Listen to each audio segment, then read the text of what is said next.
వినపడుతుందా మీకు? పైనుండి అరుస్తున్నారు. ఈ పాటికే మీకు అర్థమై ఉంటుంది గెస్ట్స్ ఎవరో. హలో అండి అందరికి. రాత్రి మిగిలిపోయిన అన్నం నేనైతే ఏం చేస్తాను మీ అందరికి చూపించేస్తాను. పెరుగేస్తున్నాను కదా, వాటర్ కూడా వేస్తాను సర్దానం అనుకుంటున్నారేమో. కాదు, ఇప్పుడు ఈ పెరుగన్నం పట్టుకుని పైన టెర్రస్ మీదకి వెళ్తాను. అక్కడ నా కోసం కొంతమంది గెస్ట్స్ వెయిట్ చేస్తున్నారు. వినపడుతుందా మీకు? పైనుండి అరుస్తున్నారు.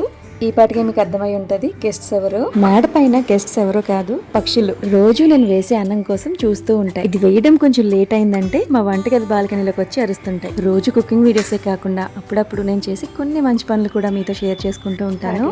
వెయిటింగ్. అంతేకాదు, ఇది చూసి కొంతమంది ఇన్స్పైర్ అయినా చాలు కదా. వెయిటింగా బో కోసం. మనం చేసే చిన్న చిన్న పనుల్లోనే నేచర్ కి చాలా ఉపయోగం ఉంది. అండ్ అంతేకాదు, ఈ కాకులు వచ్చి ఊరికే బొబ్బ తినేసి వెళ్ళిపోవు. ఇవి నాకు ఒక మంచి గిఫ్ట్ ఇచ్చాయి. ఆ గిఫ్ట్ ఏంటో మీకు నెక్స్ట్ వీడియోలో చూపిస్తాను.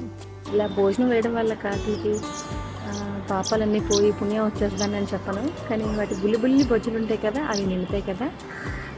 అందులో అరుస్తుంది కాకి. కావు కావు థ్యాంక్ యూ అని చెప్పేసి వెళ్ళిపోతాయి తెలుసా. వచ్చి ఊరికే తినేసి వెళ్ళిపో. వచ్చినప్పుడు కావు కావు అంటూ వస్తాయి. వెళ్ళిచేసాను అంటాయి.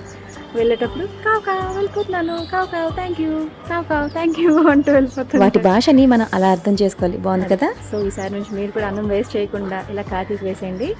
బుల్లి బొజ్జులు చూడండి, బుల్లి పక్షులు కూడా.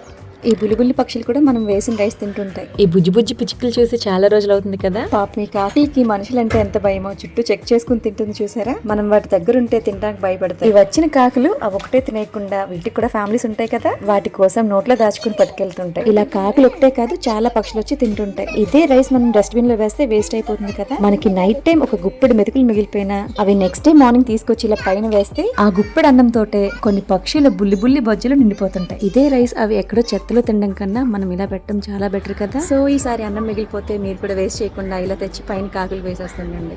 అవి పైకి ఏం చెప్పలేవు కదా, అది నోరుంటాయి కదా, కావు అంటాయి కదా అంటారేమో, మళ్ళీ మాట్లాడలేవు కదా. సో ఈసారి అన్నం మిగిలిపోతే మీరు కూడా వేస్ట్ చేయకుండా ఇలా తెచ్చి కాకులు వేసేస్తే వాటికి బుల్లి బొజ్జలు నిండుతాయి. ఓకేనా. మనం వేస్ట్ అనుకుని పడేసే అన్నంతో వాటి కడుపు నిండిపోతుంటుంది.